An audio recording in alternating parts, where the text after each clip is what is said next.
Well, we have finally reached that time of year, ladies and gentlemen. It's the happiest time. It's weeks away. We're going to build toward it. We're going to prepare. We're going to do our research. We're going to figure out what exactly everybody needs. And just 3, 4, 5, whatever it is, weeks away, we're finally going to get there. You know what season it is, guys? It's almost playoff football season. That's right. Oh, is there another holiday coming up? If you put up a Christmas tree before December 23rd, come on now.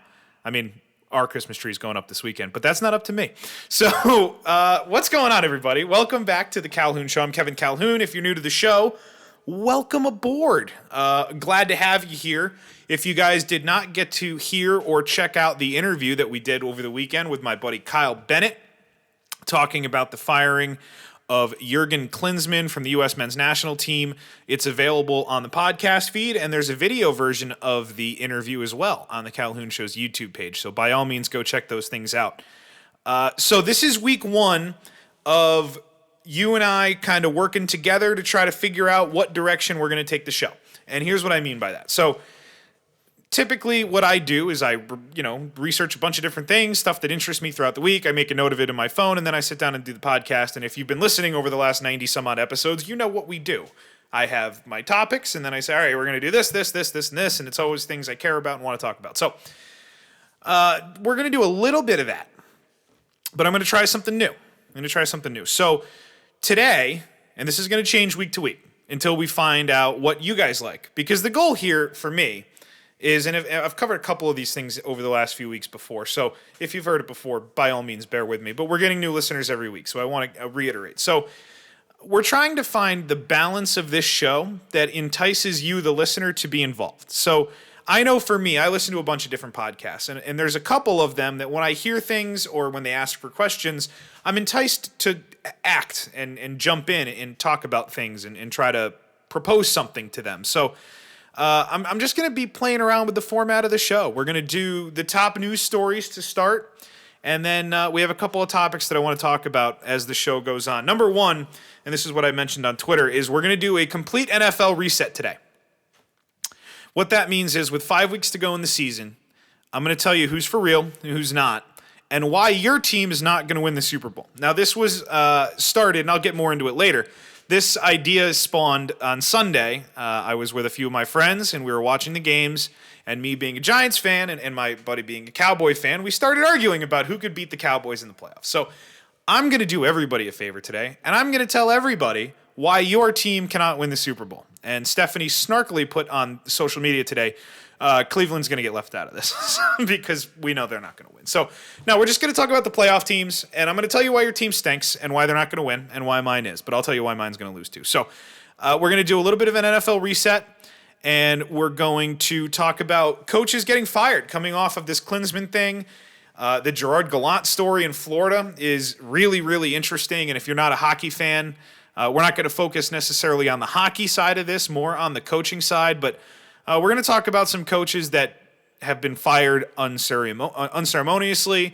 We're going to talk about some coaches in pro sports now that somehow are still available to their team, like the team is keeping them. And there's a few of them that I don't understand. And I want it to be clear because it's kind of a douchey thing to do. It's kind of a first take-ish move to call for somebody's job. So I'm not here to do that. I'm not here to tell anybody not to work. So that said, I am here to say people are underperforming and they should probably be moved on from by whatever team they're working for. So we're going to talk a little bit about coaches, talk a little bit about the NFL. I know we have at least one voicemail that we're going to get to. So there's a lot to do. But that said, we all know the way we start this thing normally. And I am one for pageantry and for consistency. So let's do it. Let's get old Patty's music going and get this thing started the right way. Welcome to the Calhoun Show.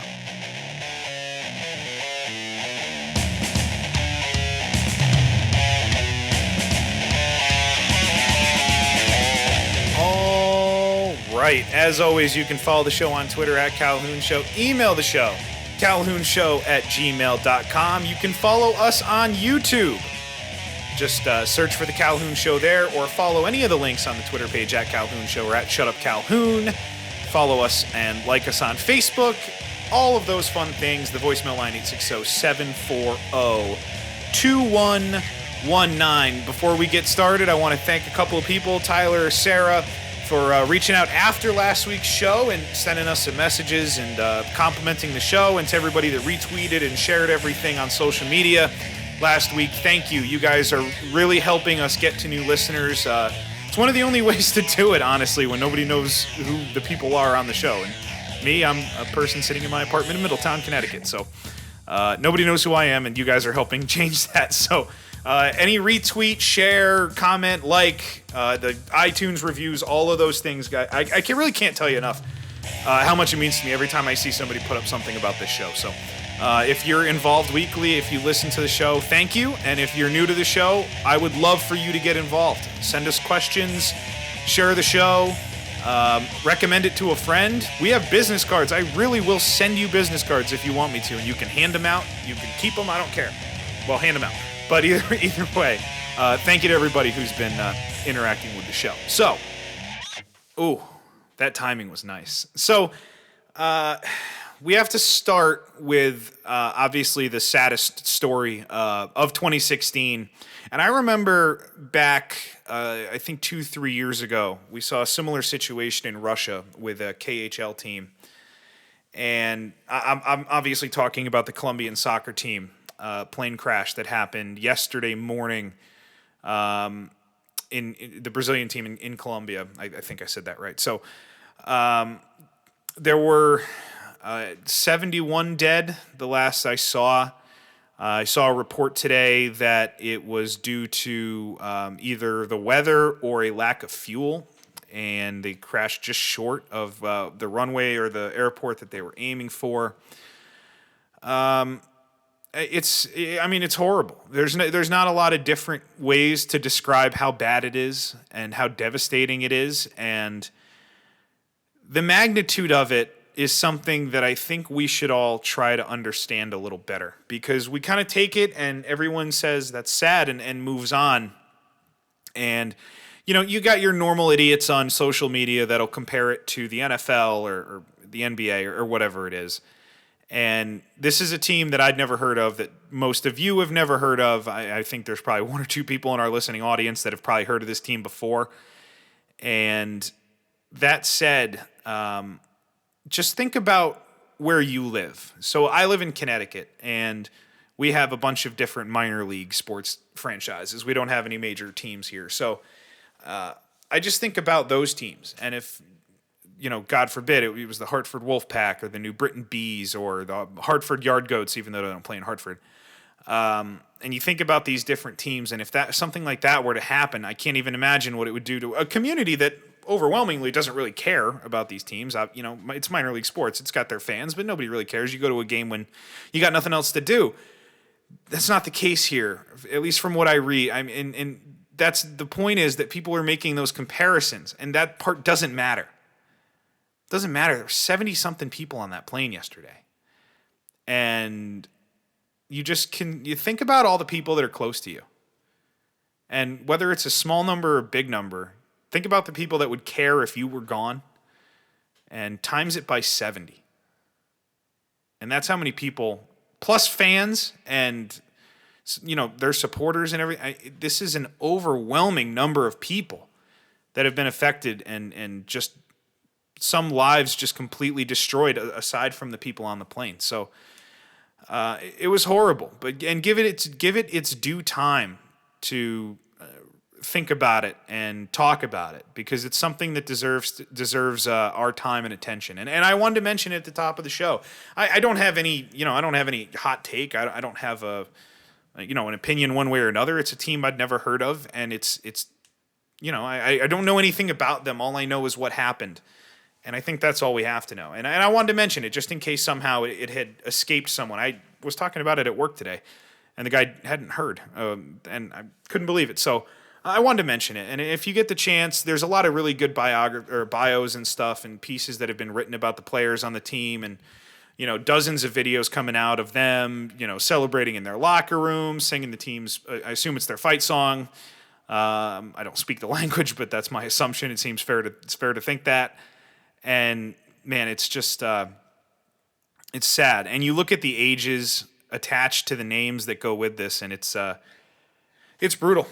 It really is brutal. But I wanted to mention it at the top of the show, but we have a lot of different things that we're going to get to today. So let's move on, and we're going to talk about all the top stories in the world of sports before we dive into our NFL conversation. So let's get this thing going. The Calhoun Show. All right, so we have a few different things we're going to talk about here before we jump into the NFL. Number one, Russel Westbrook. If you didn't get a chance to check out last episode of the podcast, aside from the interview with Kyle, we had our buddy Brett Zanardi on, who is always extremely popular when he comes on the show. And he and I talked about a lot of NFL stuff, a lot of NBA stuff. It's really good, and if you didn't get a chance to listen to it, I would recommend it. That said, one of the things that we talked about was Russel Westbrook and how much we like him, and we did the classic, Westbrook versus Harden. Who do you like? Who would you take on your team? We both picked Westbrook, obviously, and the things that he's doing are just unbelievable. Now the team's not great. The team's good, but he's averaging 31, 10, and 11 as a point guard. And, you take stock of what he's shooting from the field. 43.8% from the field, 36% from three, free throw 81.8. So he's not shooting the lights out of the gym. That's the part that needs to be looked at. And I guess that I think is a referendum on his teammates, because if you're shooting 36% from three, that's not great, especially for this NBA. And Russell Westbrook is literally, if you look at the numbers, one of the worst three-point shooters of all time. So what has he done? He's done the same thing James Harden's done. They've changed their game. They look for the pass. They're not as shoot first. And I love where sports is going. That's what Russell Westbrook makes me think. I love where sports is going, because stories like this come out all the time. Now, I'm a hockey fan. Not everybody is. And this is funny because it ties into the Gallant story that we're going to talk about later. But hockey has a huge push from the analytics community of what you really need to build a hockey team. The days of, Rob Ray and Matthew Barnaby and Sean Avery, they're going away. You still have a Matt Martin, you'll have a Chris Neal, but even those guys have a little bit of skill offensively, to a degree. There's a cap on it, but it's there. We see that all over sports, not necessarily with player selection, but with analytical data compiling and then determining how you play. Now, it doesn't necessarily affect the surface. And why do I bring this up when I talk about Russell Westbrook? Because of the way he has decided to start playing. He still shoots. He has to shoot. He's the best player on the team. He's one of the top 5 scorers in the NBA. He's got to shoot the ball. But that said, what are the things that he does aside from that?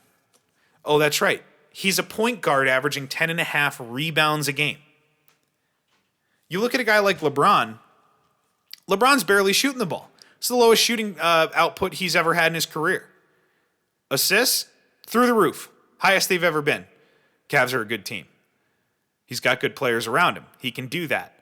What's Westbrook doing? 11.5 assists. Who's around him? Oladipo? Steven Adams? Guess.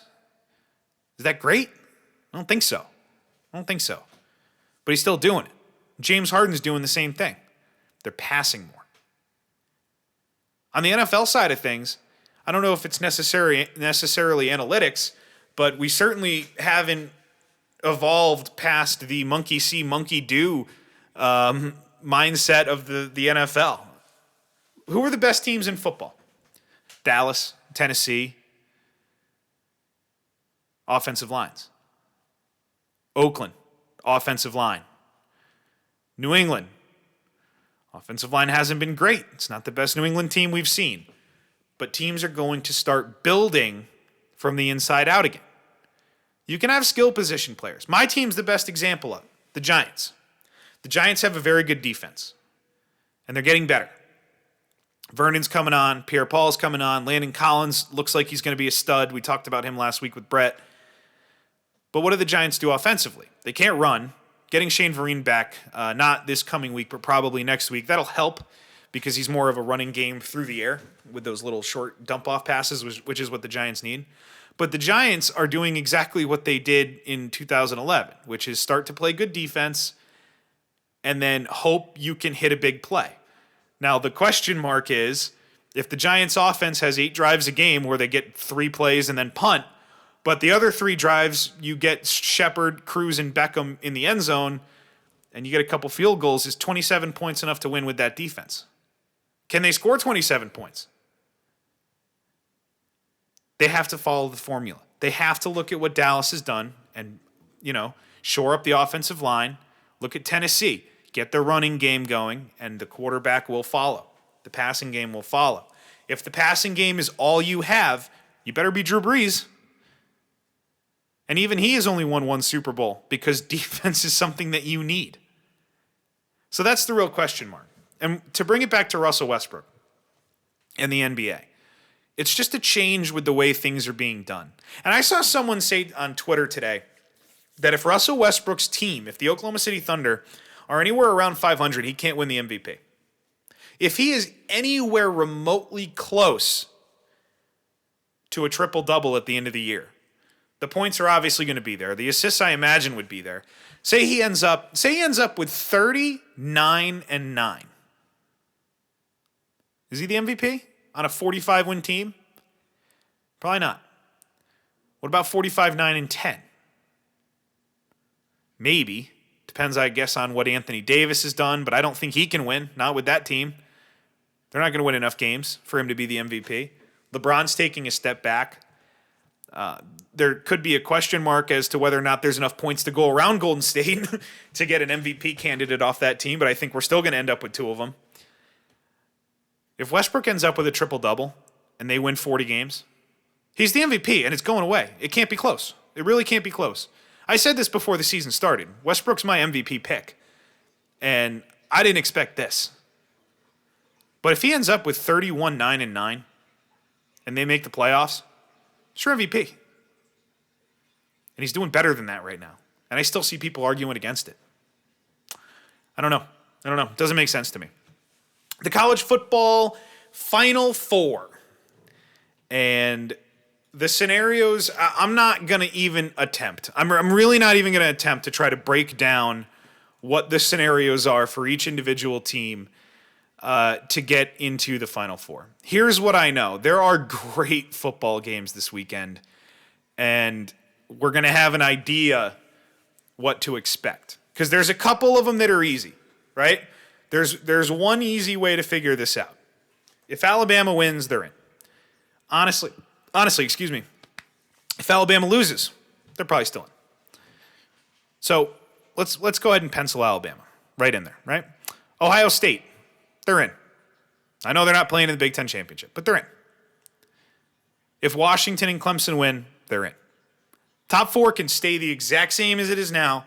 It boils down to Washington, and it boils down to Clemson. Clemson playing Virginia Tech. That one, I think, is in Orlando.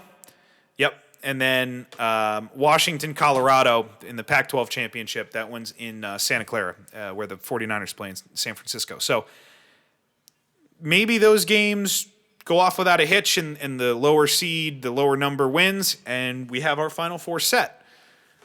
But what happens if they don't? And that's where it gets really fun. So let's start with the first one. Who's ranked number 5? Well, of course, it's Michigan. Has to be Michigan. So Michigan is, I guess, your first team in if Washington loses or if Clemson loses. But wait, Wisconsin's playing Penn State. If Wisconsin beats Penn State by 3 touchdowns and Washington loses, doesn't Wisconsin jump past Michigan into 4? Penn State, same situation. They're at 7, playing the number 6 team. Number 5 isn't playing. If Penn State wins with a win over Ohio State, do they get in? Hard to argue that they don't. I don't know how Michigan gets in. That's the one thing that comes to me from this. Now, the best thing for me, I mean, ideal scenario would be Oklahoma getting in. I want Oklahoma to get in really badly, but I don't see how that happens. I don't see how that happens because I don't think Alabama's going to lose. Ohio State's not playing, so they're not going anywhere. So even if Washington and Clemson both lose, I think you end up with Michigan and the winner of Wisconsin-Penn State. And if one of those teams loses, I think you probably end up with Michigan. Because here's, I guess, where the loyalty factor comes in. What does the commission, what is the committee that selects these teams, what do they value? What do they look at? What are they weighing when they're picking the teams that they're going to put in? Does the team travel well? Watchability? Intrigue? Nothing tops Jim Harbaugh and the Michigan Wolverines in any of those categories. A Final Four with Nick Saban, Urban Meyer, and Jim Harbaugh is on the table. And if Clemson or Washington lose, I don't know how the committee passes up either Harbaugh Saban, Saban Meyer, or Meyer Harbaugh in the Final Four. I don't know how you pass it up. I'd love to see Oklahoma get in. I'd love to see USC get in, which they can't. It's so hard to pick between these teams, and you just don't know what the committee's looking for. What about the Heisman? The Heisman's an interesting one. I was on lunch at work today. I hopped in the car, and 6:60 a.m. was on. That's WFAN out of New York, the flagship station for everything New York sports. And the old sports pope was on. Mike Francesa was doing his show, and I listened for about 5 minutes. And he was talking about the Heisman, and I thought he raised an amazing point. Lamar Jackson might win the Heisman going away. He was really, really not that good in the games that mattered this year. Yeah, he put up 800 yards on BC. Gives a shit. It's BC. What did he do against Clemson? What did he do in other games that they lost, that they shouldn't have? JT Barrett, if he has a big Final Four, is he your Heisman winner? Baker Mayfield puts up crazy numbers here this weekend and then does it again in whatever bowl game he ends up in. Does he have a shot? If Michigan gets into the Final Four and Jabril Peppers is your MVP, does he have a shot? Do they factor that in? Lamar Jackson's going to win the Heisman, I think. And he was great. But he had opportunities to show off those skills on the national stage and against big teams, and it did not happen. That might not be an indictment on him, but it should be an indictment on his Heisman candidacy. I agreed with Francesa on that. Really did. The Mets re-signed Yoenis Cespedes yesterday to a 4-year, $110 million contract. And as somebody that likes the Mets, I was very excited about this. And I'm really excited about the direction that baseball is headed. The young talent, the young position players, and Cespedes doesn't really fall into that category. He's more of a middle-aged player at this point. But where the young talent is taking us is exciting. You look around the league. Look at the World Series. Chris Bryant, Anthony Rizzo. Bunch of kids on the Indians. The Red Sox. The Mets pitching staff. Altuve. Arenado. Obviously, Trout and Harper. Kind of goes without saying. I'll mention him anyway. There's Gary Sanchez, New York, the catcher. There is a lot of young talent in baseball. And I think over the coming years, we're going to see it start dictating things again. Can you win a World Series with an all-star lineup and mediocre pitching? I don't know. I think we're getting closer to that. I think we are. Are you still going to run into a buzzsaw starting rotation? Yeah, it's possible. But I think what the Mets are doing, and they kind of lucked into it, getting the pitchers that they got at the prices that they're paying them right now, which, by the way, if you didn't know, is nothing. Harvey DeGrom, Syndergaard, Matz, Wheeler, they're not costing the Mets a dime. Well, I mean, they're paying them, but they're not paying them anything yet. Nobody's hit their second contract. So the Mets, what do? They're going to build. Now, the Mets are notorious for not spending any cash, so the fact that they re-signed Neil Walker, they re-signed Cespedes, they give him the money. I'm shocked that he didn't get a fifth year somewhere else, or at least go for the opportunity, but he likes to play in New York, and he's played really well for the Mets. So as a Mets fan, I love it. I love the move. I love that they're spending the money. But I really love the way they're building this team. I think that we're going to start seeing balance again in baseball. And we're seeing this all over sports, by the way. The youth movement. Look in the NFL. Look how many young players there are on teams. How many players over the age of 35 are still playing in the NFL? I mean, you'll get your quarterbacks here and there. You got Brady and Breeze and whoever else, but if there is anyone else at that age, or Carson Palmer, I guess. But the youth is coming and taking over. Teams are more willing to draft a sixth-round running back and see if he can play than pay a higher-end guy that's 29. Baseball's the same way, and baseball has a lot of the talent. One story I want to mention before we jump into the why your team won't win the Super Bowl. Something to keep an eye on, and I'm only going to mention it in passing because we got to wait for it to get some legs first. Something appears to be happening in the world of MMA that's huge. Now, Conor McGregor had to forfeit his featherweight belt, which makes sense. Just mention that in passing. That's not what I'm talking about here. We might be in the embryonic stages of a fighters union. Keep an eye on it. I think that it's something. This one tears me in two different directions because as a fan of the UFC, there is no better run sport for fans than the UFC. None. NFL, NBA, baseball, hockey, soccer, nothing is run better as far as watchability goes than the UFC. If you are flipping channels and you like the UFC and there's a fight on, it doesn't really matter who's fighting. It's fun to watch. It's dudes punching each other in the head. It's chicks punching each other in the head. It's fun. The UFC owns these guys and gals. They're in charge. They tell you who you fight. That said, these guys aren't protected.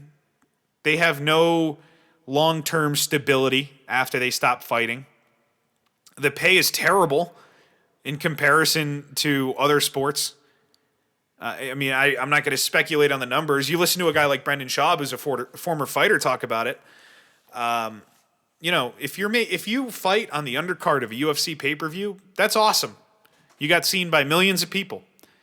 But if you only make $2,000 for winning that fight, if you're not watching the UFC, you don't realize these guys fight once every 3-4 months unless they're crazy. And you get a Cowboy Cerrone here and there who will fight every third week. But most of these guys, you got to recover. If you get knocked out, it takes more time. These guys get injured constantly during training. We just lost Daniel Cormier from the UFC 206 pay-per-view main event, defending against Rumble Johnson. Injuries happen. All these things happen. And you talk about Cormier or Johnson or McGregor or Aldo or Diaz. Those guys are making money. Rousey, Tate, they're making money. But if you win $2,000 for winning your fight, or maybe you only make $1,000 for losing your fight, you got 3 months now of training. By the way, that ain't free. You got to pay. You have a team. You got to pay them. You're their livelihood too. These guys are working 2 jobs, 3 jobs. And listen, We all work hard. I get it. But you can't blame the fighters for wanting this. You can't blame them. But it tears me two different directions because it scares me as a UFC fan, as a fight fan. I look at boxing, and to me, boxing is the most hateable sport in the country. Not against boxing. I think compared to the UFC, it's really boring. But I don't understand it. I didn't grow up a boxing fan. I don't get the sweet science. I don't really care. I don't like boxing. I don't care. That said, they never fight each other. We had to wait 7 years for Pacquiao Mayweather. And by that point, Pacquiao was almost 40, and he had one shoulder. Boxing sucks compared to the UFC. Conor McGregor earned more pay-per-view dollars last year than the sport of boxing did. There's a reason why. It's because it's more exciting. But if there's a fighters union, depending on its structure, do we lose the UFC's ability to say, you and you on January 1st are fighting each other, you should get ready. Because that's what it is now. And that's pretty awesome. And I want the fighters to get their money. I want the fighters to get protection. I want the fighters to get insurance. I want guys that perform at a high level and have earned the ability and their way onto that roster should be financially compensated accordingly. Company sold for $4 billion a month ago. Got to pay them. But I'm curious to see the structure. Curious to see how they set it up. All right, your team sucks. I'm going to tell you why. Let's keep it going. It's the Calhoun Show. The Calhoun Show. Alrighty, so let's get into this. Now, I wrote down a bunch of teams that I think can win the Super Bowl. I think I have 10, might be 11. And I'll tell you who those teams are. I'll tell you why the other ones aren't going to win. And then I'll tell you what's wrong with the teams that are in. So the fact that I have it narrowed down to less than the playoff field with 5 weeks to go, it's not too bad. It's a pretty good start. So we'll start in the NFC. I have Dallas, Washington, the New York Giants, the Atlanta Falcons, and the Seattle Seahawks. So what's that? 5 teams? I have 5 NFC teams that can win the Super Bowl. Now, here's who can't. Anyone from the NFC North. Chicago, obviously not. Third place, the Green Bay Packers. Interesting. You get Aaron Rodgers, you always got a shot, right? Wrong. This is a fundamentally flawed team. They looked good on Monday night. Let's all remember Carson Wentz is a rookie, so let's not get too hype on beating the Eagles. But Rodgers was phenomenal. And even still, that team's 5-6 because the defense isn't very good. Minnesota can't win the Super Bowl because of the quarterback and because of the running game. Moreover, Bradford's been fine. It's probably his best season ever. Running game is one of the worst running games we've ever seen. Now, you might say, well, the Giants were on your list. The Giants do other things better than Minnesota does. Detroit's a tough one. Detroit's 7-4 with a point differential of +9. They play a lot of close games, and they've won 7 of them so far. I don't think they're going to start blowing teams out, and I don't think they're good enough to beat Dallas. I don't think they're good enough to beat Seattle. I don't think they're good enough to win in Atlanta in the playoffs, but we'll see. But I don't think Detroit can win the Super Bowl. NFC East, only team I crossed off, Philadelphia, 5-6. They're not going to make the playoffs.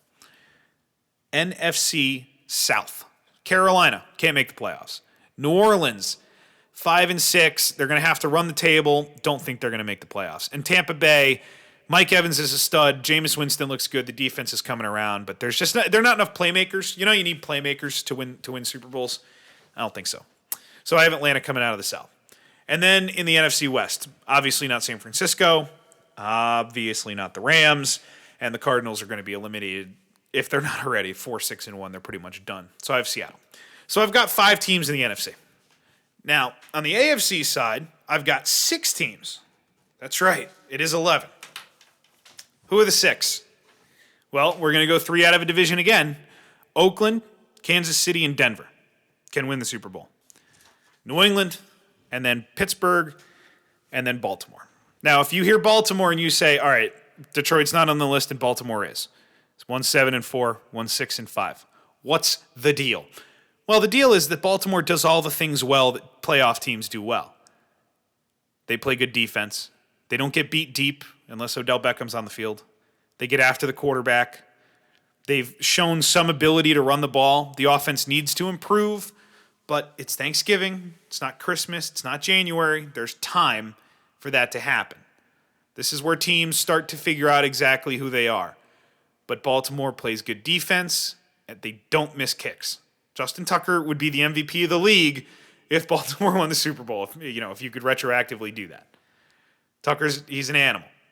Doesn't miss anything.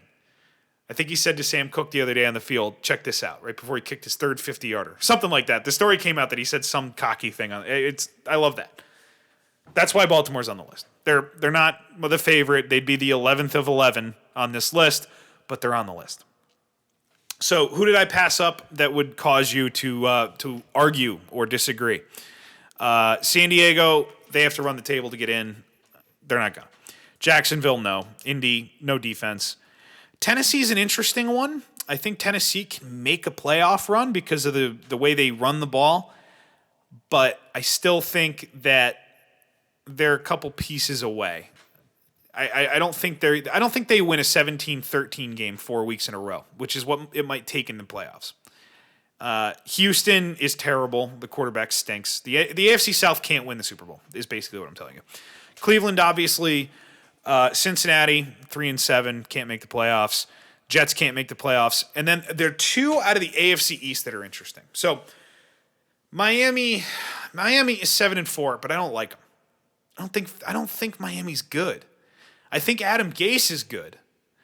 Jay Ajayi seems good. The defense seems okay. And just on that alone, Calhoun, you just said the head coach, the running game, and the defense are good. Why can't they win the Super Bowl? I don't know how many syllables this is. Ryan Tannehill.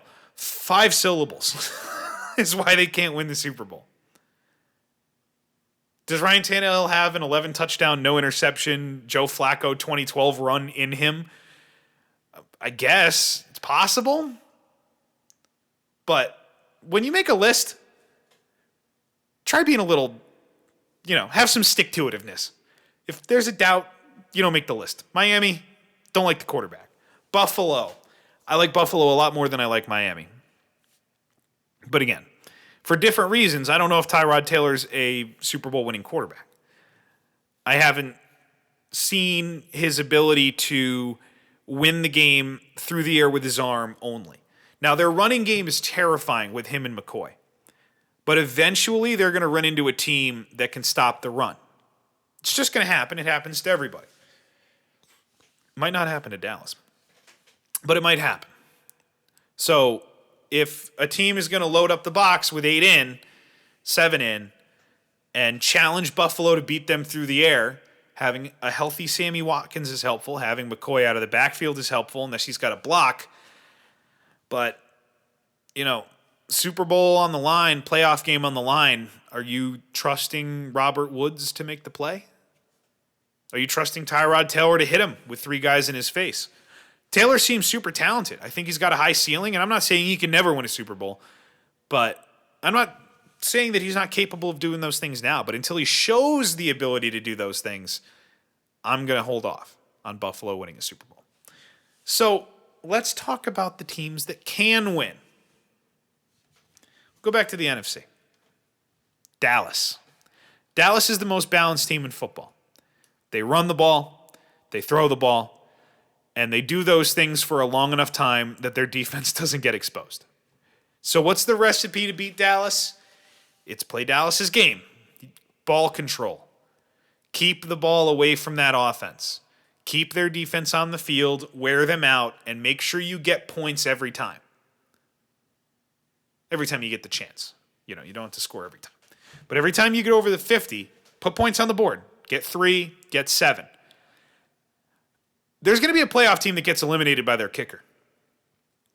Again, happened with Blair Walsh last year. It's going to happen again this year.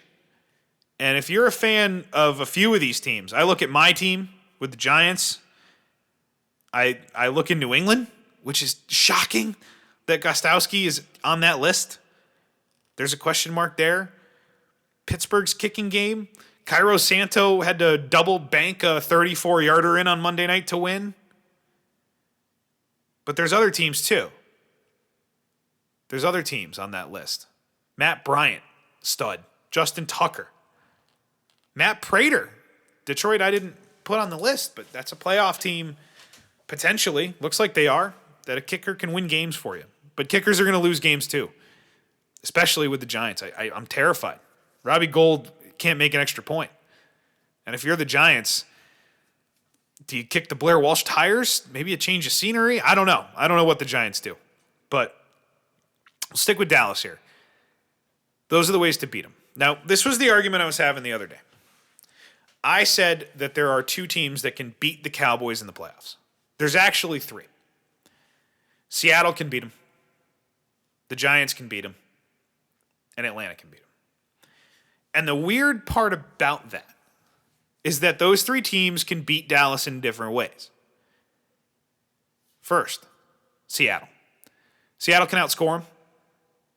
Seattle can defend the shit out of them. They can do all those things. We know how good Seattle is, right? I don't have to convince you that Seattle can beat the Cowboys. Cowboys might be a better team right now, but I don't have to convince you. Atlanta can outscore the Cowboys. That's the best offense in football. Washington's good. Dallas is good. Atlanta's better. Most yards per play. They just get yards in chunks constantly. And if there's a Cowboy-Falcon game in January that's 41-38, and guess what? That game ain't being played in the snow, but in Atlanta or Dallas in the domes. If there's a 41-38 game between Dallas and Atlanta, it's a coin flip who won it. And then the Giants, and this is where I got pushback. And obviously I'm a Giants fan. But let me tell you why the Giants can beat the Cowboys. It's because it's the Giants and the Cowboys. It's a divisional game. It's the same reason that Rex Ryan could beat the Patriots with a Mark Sanchez-led Jets team. It's the same reason that in 2007, the Giants were the last team in as a wild card team, and they beat the number one seed Dallas Cowboys, knocked them out of the playoffs. This Dallas team is better than that Dallas team. This Giants team, I think, is better than that Giants team. Certainly have more weapons. Whether or not they can use them, I don't know. If those two teams played 10 times, the Cowboys might win 7 or 8 of them. But you can't rule them out. Can't rule the Giants out. Why the Giants can't win the Super Bowl? Because they have fundamental holes in their team. They don't run the ball well. They don't get consistent first downs. The linebackers are suspect. It's easy. It's easy to pick apart these teams. Atlanta, the defense is suspect. New Orleans isn't on the list because of how bad the defense has been, although they've improved a little bit over the last few weeks. Seattle, the injuries alone can knock them down. The offensive line is bad. Look at what Tampa Bay did to them the other day. New England's defense, New England's offensive line, they struggled with the Jets the other day, and the Jets are 3-8. Pittsburgh's lost bad games. Baltimore has a bad offense. Denver has Trevor Siemian at quarterback. Oakland's young. These teams are interesting, but none of them stand out. You could argue that Dallas stands out more than the rest, but this is wide open. This is really, really wide open. The teams that excite me the most. Buffalo. Love Buffalo. I want to see them make the playoffs because they can beat almost anybody. I just don't think they can win 4 straight. We saw what they could do with Seattle. I think that they win that game 3 out of 10 times, which isn't bad in Seattle. They almost pulled it off the first time. I love where the NFL is right now. The games are great. The games that we have, like the schedule the last 3 weeks has been money. The games have been awesome. And look at this upcoming weekend. First, we get Cowboys-Vikings on Thursday. By the way, this is worth noting. Now, the Giants' schedule from here out sucks. They have Pittsburgh, Dallas, Detroit, Washington, and Philadelphia. That's tough.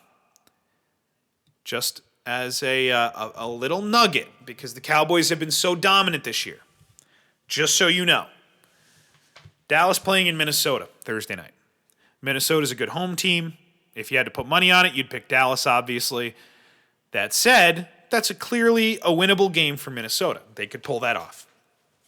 If the Giants beat the Steelers this upcoming Sunday, then next week in New York or New Jersey will be Giants-Cowboys for first place in the NFC. Not the NFC East alone, but for first place. Number 1 overall seed in the NFC. Dallas is 10-1, but don't forget, that one was New York in week 1. Now, that game has little to no bearing on next week's matchup. Dak Prescott was starting his first game. Ezekiel Elliott didn't have his legs under him yet. And Dallas still almost won. If Terrence Williams knew to go out of bounds, I think Dan Bailey probably kicks a field goal. So, just something to keep an eye on. Dallas doesn't have the NFC East sewn up yet, because if they lose this week and then the Giants can pull something off, all of a sudden, both of those teams will be sitting at 10-3, and the Giants will have won both head-to-head games. Now, that still doesn't mean the Cowboys wouldn't win the East, because then the Giants do have Detroit, Philadelphia, and Washington. So it's not a cakewalk for the Giants to pull this off. I think the Giants are probably going to go 2-3 in their last 5. And if they do that, they go 10-6, they make the playoffs. But the other games this weekend are great. Chiefs-Falcons, great game. Lions at the Saints, fun game. Rams at the Patriots, it's always fun when Tom Brady gets a chance to beat up on Jeff Fisher. Broncos-Jaguars. The Jaguars have kept games interesting. And Trevor Siemian's in a walking boot today. Texans-Packers, 2 fringe teams that have shots because their divisions aren't very good. Eagles-Bengals, doesn't matter. Dolphins-Ravens, should get a Ravens win there, I think. I know Dolphins have a better record. I think the Ravens are a better team. I think they're good at home. 49ers-Bears is the Who Gives a Shit Bowl. Bills-Raiders is a great game. Giants-Steelers is a great game. Washington at Arizona is a good game. The Bucks at the Chargers is a good game. And even Carolina, who's eliminated, at Seattle on Sunday Night Football is good. The worst game of the weekend is Monday night. Colts-Jets. And at least we'll still get Andrew Luck, hopefully, back for that one. So, if you disagree with me about why I think certain teams can't win, by all means, you can let me know. If I had to pick it now, and by the way, my preseason prediction for the Super Bowl was Arizona against Kansas City. I don't remember who I had winning. I can go back and look. I hope it was Kansas City. I love the Chiefs. I think they're a good team. But I want to know, who, with 5 weeks to go, is your pick? And maybe that's not the right way to phrase it. Is it Dallas or the field? What about Dallas, New England, or the field? What if you got to have both of those teams versus the field? Might take Dallas, New England. If I had to pick the Super Bowl today, I'd have New England, Seattle. But I'm rooting for Kansas City because I picked them to start the year. All right, we're gonna move on. We got a few minutes left of the show. We're gonna talk about coaches. I'm gonna give you a few names of coaches. We're gonna talk about this Gerard Gallant story and a couple coaches that make me scratch my head. It's the Calhoun Show. The Calhoun Show. All right, so if you're not a hockey person, this Gerard Gallant story is going to come across a little weird. So I'm actually going to do something a little different. I'm not going to try to break it down on my own. I'm going to use the help of an expert by reading something that was written 3 days ago on Puck Daddy blog on Yahoo by my favorite hockey writer, Greg Wyshynski. He's up there. Sean Gentili. Sporting News is great. There's a bunch of them, but. This was filed by Greg 3 days ago. You can check out his podcast, MVSW, Merrick versus Wyshynski. Also, Puck Soup with Dave Lozo. So you can check those things out. So this is, obviously, a writer puts this in layman's terms for people that don't know what they're reading. So this is Gerard Gallant. Gerard Gallant, a finalist for the Jack Adams Award for Coach of the Year in 2015-16, was fired on Sunday by Florida Panthers after a middling 11-10-1 start that produced 23 points in 22 games. Nick Kurperius had it at Sportsnet first. Gallant met the media after the Panthers' 3-2 loss to the Hurricanes and then was turfed along with assistant coach Mike Kelly, which is odd. He'll be replaced by his general manager Tom Rowe, which is, as Greg puts it, odder. This is, of course, further evidence that getting nominated for the Jack Adams Award means you're behind you're on your behind within 1 to 3 years. It's not so much a curse; it is a dereliction of duty by the broadcasters who vote for it, favoring narratives and anomalies over actual solid performances. Now that's true. Now that said, Greg continues. Gallant went 47, 26, and 9 last season with the Panthers. Now, if you're not a hockey fan and you think that sounds good, it is. It's really good. If you're not a hockey fan, it's the Florida Panthers that he did this with. It's not the Rangers or the Bruins. It's not the Blackhawks and the Flyers or the Canadiens. It's the Florida Panthers, leading them to a division title, but getting spiked in the first round by the New York Islanders. The Panthers struggled out of the gate this season, and for good reason. They didn't have Jonathan Huberdeau due to injury, UC Jokinen was limited by injury, and Nick Bjugstad was limited to 4 games due to injury. So there's half of your top 6 on the shelf. So why fire Gallant, especially after what he got out of his team last season? Total managerial dysfunction. Dale Talon was kicked upstairs in May after a division championship season because he wasn't hired on Vinny Viola's watch. That's the owner of the team. So Greg keeps going on to talk about the dysfunction in the Florida Panthers front office. And by the way, if you didn't see this, they fired him on the road and the media was there and he had to catch a cab. It was horrible. I don't know anything about Gerard Gallant as far as coach goes. I don't know the X's and O's of hockey that well. I love hockey. I know a lot about hockey. I know all the rules to hockey. I know most of the players in the NHL. I'm a hockey fan. I can't break down individual coaches. Here's the best example, right? I know every player on the Penguins. I can't break down Jacques Martin's defensive coaching style. I can't break that down any better than I can break down why the offensive line for the Giants can't open up a running hole. I just can't do it. Maybe it's the players, maybe it's the coach. Either way, Gallant gets fired. They got a 500 record.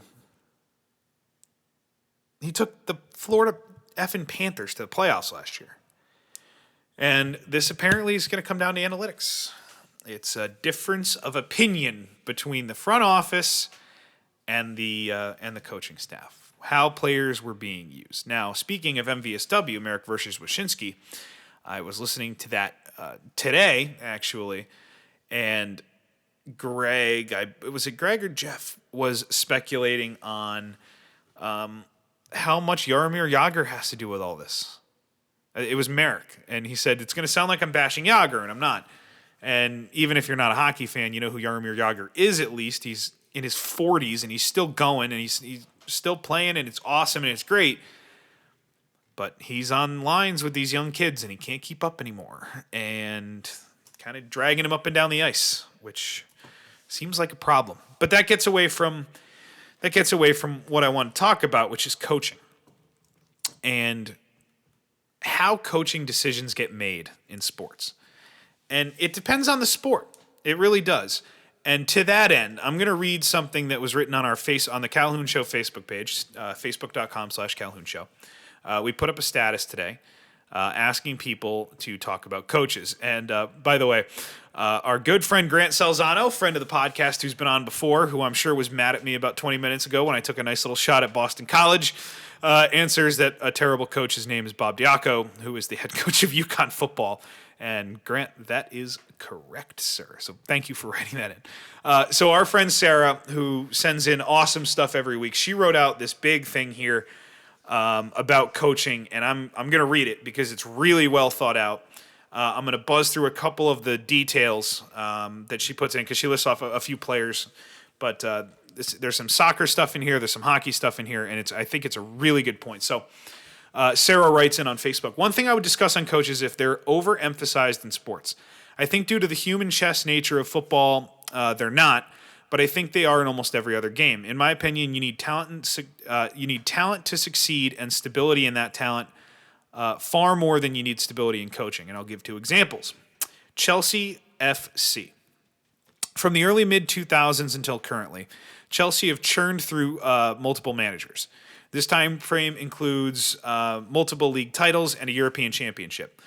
What was stable at Chelsea was the center of their squad. And she talks about Peter Cech and Terry and Lampard and Drogba and all these players. So all of these guys were consistent and made up the spine of Chelsea on the field and in the locker room. They were/are players that played with Chelsea for years to decades and were quote-unquote Chelsea players. This stability, along with stability in ownership, led them to success with loads of different managers. When a manager got stale or wasn't a success, they would bring in a new one.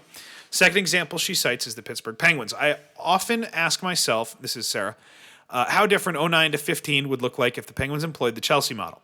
Stability in ownership obviously exists. Well, it's questionable now. They might sell. But I understand her point. So does organizational stability and vision also exist in Pittsburgh? Soccer and hockey are quite similar to me. It comes down to the players. What if the Penguins sacked Disco Dan Bilesma in 2010 and had more coach turnover? Letang, Fleury, Malkin, Crosby, even role guys like Dupuis are/were the spine of the team. What if the manager had gotten stale and the Pens were quick to pull the trigger? Maybe these 12 to 18 months, this is needed. Maybe the next 12 to 18 months, something new will be needed. In the Pens' case, the changes would need to be due to surrounding personnel or players' age. In Chelsea's case, changes were often made due to average rests or focus on a particular competition.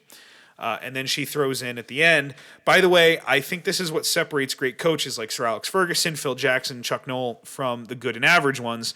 These coaches can become who their squads need in that time frame or competition. And if they can't, they know exactly who to delegate to. In most cases, teams are better off with a coach who is excellent at the thing their team needs now and replacing them when their team needs something different. Most coaches aren't great. Most are good at one thing. And if that doesn't mesh with the team and they are poor at delegating, it's bad, very bad.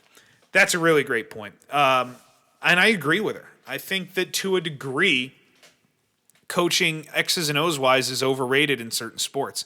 But there's certain nuances to it that I think need to be looked at. Number one, for the NFL, that applies, I think, better than Sarah thinks it does.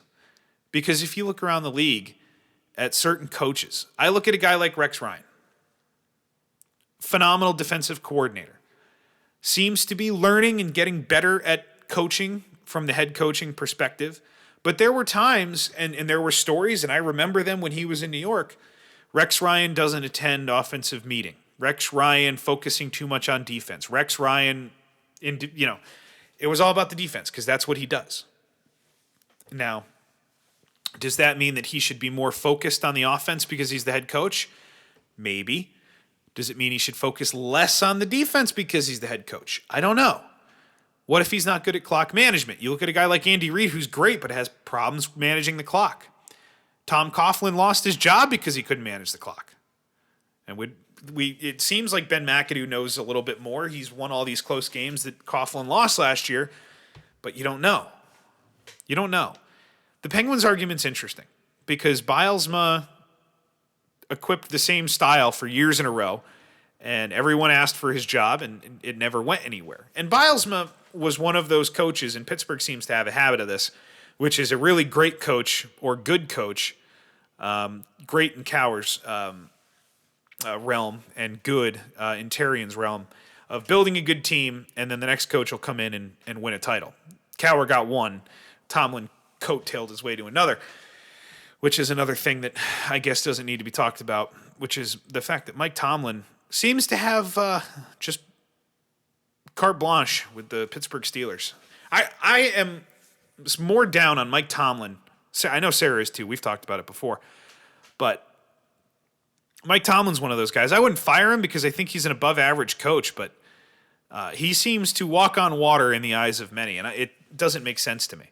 But thank you to Sarah for sending that in, and that's a really good point. And I think it does matter in different sports. Now, soccer I can't really speak to because I'm not a soccer fan. There was a lot of speculation, and I talked about this with Kyle on the interview we did on Klinsman over the weekend, which, again, is available on the Calhoun Show's YouTube page along with this podcast feed. Thank you for listening. We talked about it, and I asked him, is there a sense that Klinsman, who was kind of a no-nonsense guy, did his message get stale? And I read things that said it did, and Kyle, kind of didn't know exactly. He's not in the locker room, but he wasn't shocked to hear that people were talking about that. So I don't know. Coaching is such a weird thing because Sarah's right. It's what your team needs. It's not necessarily how good they are. There are certain guys that are above that. Belichick, Popovich are the two that pop into my head immediately. Go around the league. I think that there's coaches that are underrated as far as how good they are in situations. Pete Carroll, to me, is above reproach in the NFL right now. How good are they in close games? Those are the games you look at. You look at the Giants this past weekend. I bring them up again just because it's the team I know the best. They're in a one-possession game with Cleveland. Now the coaching eventually put Beckham on punt return, but started to figure it out and they won the game. They're teams that get into close games and don't know what they're doing. Now, that doesn't mean Ben McAdoo's a great coach, and it doesn't mean a coach that loses a close game is a bad coach. But it's fluid.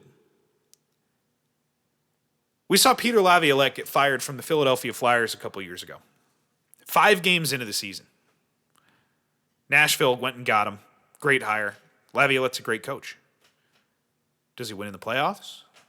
I don't know. So is he a great coach? The Flyers fired him 5 games into the season. How does that make sense?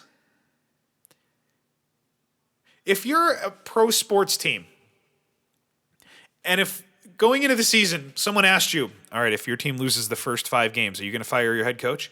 And your answer is anything but no immediately, fire your coach before the year starts because you're wasting everybody's time. If you had gone to Florida Panthers ownership and said 25 games into the season, if Gallant has you guys at 500 and 3 of your top 6 players have been injured for most of that time, are you going to fire him? The answer clearly wasn't a quick no. That's crazy to me. I like the Panthers. They're a likable team. A lot of young talent with Huberdeau and Ekblad and Marchessault and you got the elder statesman in Luongo between the pipes, still playing great hockey. But, I mean, I'll be damned if I kind of don't want them to lose a bunch of games right now. Because this doesn't make sense to me. I don't understand how you can fire a coach that quickly. I really don't. Send in some of yours. Coaches that you think should be fired, coaches that you think get away with things, and coaches. And one of the things I'm interested in is a guy, and this one, this one causes a bit of a. This one will cause a bit of a reaction, but that's okay. I like to look at guys who were coaches, head coaches, and are not anymore, and I look for the next opportunity. Right? You look at a guy like Mike Sullivan with the Penguins, who are a team that keeps coming up today. Former coach. Got back in, won a Stanley Cup in his first season. I wonder about Lane Kiffin. I really do. Because there's a lot of speculation going around that he's going to go join Ed Ogeron and be the offensive coordinator at LSU. If you're unaware, Lane Kiffin is currently the offensive coordinator at Alabama and a former multiple-time head coach. I like Lane Kiffin. I want him to get another chance. He's polarizing. People don't like him. He's had a scandal here and there, but I think he's a good coach, and I'm interested to see what happens. And by the way, before we go, and this has to do with coaching, and I wanted to mention it, and I wanted to close with it because I want to hear from you guys, and this is going to be the question going into next week, because we are now in college football realm, right? This is that time of the year. This is college football time, and by this time next week, we're going to have a really good idea who's going to be in the Final Four. I don't know if they decide it after the bowl games or after the championship games this week or if they wait. I'll have to look that up. Either way, we're going to have a pretty good idea if we don't know for sure who the Final Four are. So my question, coaching-wise, is there any way to fix this nonsense with college coaches? So if you weren't following this is what's happened in the last 5 days. And a little beyond that, too. Charlie Strong, head coach of Texas. They're going into their last game of the year. Texas will not commit to firing Charlie Strong. We're going to let him coach the last game of the season and then evaluate. Well, we all know you're going to fire him. We knew it before. You're not surprising anyone. LSU, who fired Les Miles and implemented Ed Ogeron as their interim head coach, was sitting around waiting. And what was everybody waiting for? Everybody was waiting for Houston's Tom Herman to pick a team. Now, Houston lost the other night, and before the game, Tom Herman was asked, there's rumors about you in Texas, there's rumors about you going to different teams. He said, I haven't talked to anybody, none of those rumors are true. And then he was asked, who's your agent talking to? And he said, I'm not going to get into it. So he didn't lie, but of course he's talking to these teams. And I think it was 12 hours later, he was the head coach of Texas. Which immediately then LSU says, okay, we can't get Tom Herman. We're going to sign Ed Ogeron. We're going to keep him. And now Lane Kiffin sees Ed Ogeron's going to keep the job in LSU. Now maybe he's going to go down there. Is there a way to fix this? I feel so bad for schools like Houston. And Herman put them on the map, and I hope they can stay there. They didn't get into the Big 12, which was a bummer. I was really hoping that would happen. I still think that our buddy Dan Condi's 4 super conference 16-team divisions is coming. I think it's going to happen. I like it. I like the idea. I don't know. I wish there was a way to have these coaches, when you sign a contract, you actually have to, live up to the contract. But, the point can be made. Hey, this is a solid contract. You can't back out. It's a 3-year deal. Coach the 3 years. If you want to move on from there, you can move on. Guess what? Nobody's going to sign that contract. They're just going to go coach somewhere else where they don't make them commit to not breaching the contract. So, all right, before we go, we have a voicemail. Let's check it out. Hey, Kev, it's KG. Now, I'm going to respond to an NFL question. So why is my team better than yours or anybody else's? Yeah, I'm going to be that guy. Patriots, Belichick, Tom Brady. You can't discount them even with their poor defense. Now, 2-year extension on Tom Brady. Time winding down for that duo. Anything's possible also with a Super Bowl. So, I don't know. I'm going to leave them in the mix. But also Cowboys. Man, they're pretty hot. We'll see what happens. Besides that, I don't know. I'm really pulling for the Raiders, but at the same time, as a Pats fan, not so much. Leads me to the MVP question. Now, I think Derek Carr can make a case. Sneaky MVP pick when everybody else is thinking Von Miller, Brady as usual, Matt Ryan, some other people. Keep an eye out for that. That's pretty much it. Not too insightful analysis, I suppose, but hey. Also want to say, I really want to get into hockey again. Watched it as a kid. Natural Bruins fan, but don't mind branching out a bit. What do you suggest for that? Now, also, I'd like to see a Baseball Hall of Fame discussion happen next week. Glad to send an email, voicemail, whatever. Would really love to see that happen. All right, buddy. Take care. Bye. All right, our buddy KG checking in on the voicemail line, 860-740-2119. Okay, so love the Derek Carr MVP pick. Obviously, yeah, Patriots, Cowboys, man. Those are the 2 front runners, I think, right now, along with Seattle. I just think all these teams are flawed. I think they're all capable of losing. Yeah, we can do some Baseball Hall of Fame stuff next week. Absolutely, send stuff in. And the voicemail line, we have something to announce about the voicemail line. This is very exciting. So I started the show with kind of the little hey, guess what time of the year it is? It's football. It's football time. But no, obviously, we're 20, 25, 26 days away from Christmas now. So we here at the Calhoun Show are going to get into the holiday spirit. And I would like to congratulate our friend Kyle, KG, who left that voicemail for us, as being the first into the pool of potential winners. Now, here's the contest.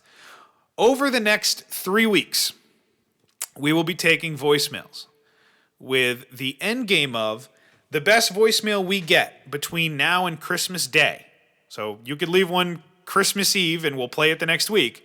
The best voicemail that we get between now and Christmas Day will win the Calhoun Show Christmas Prize. Now, we're going to have a really cool name for that. Stephanie wants to call it the Calhoun Show Cold Dump, which sounds really, really somewhat violent somehow to me.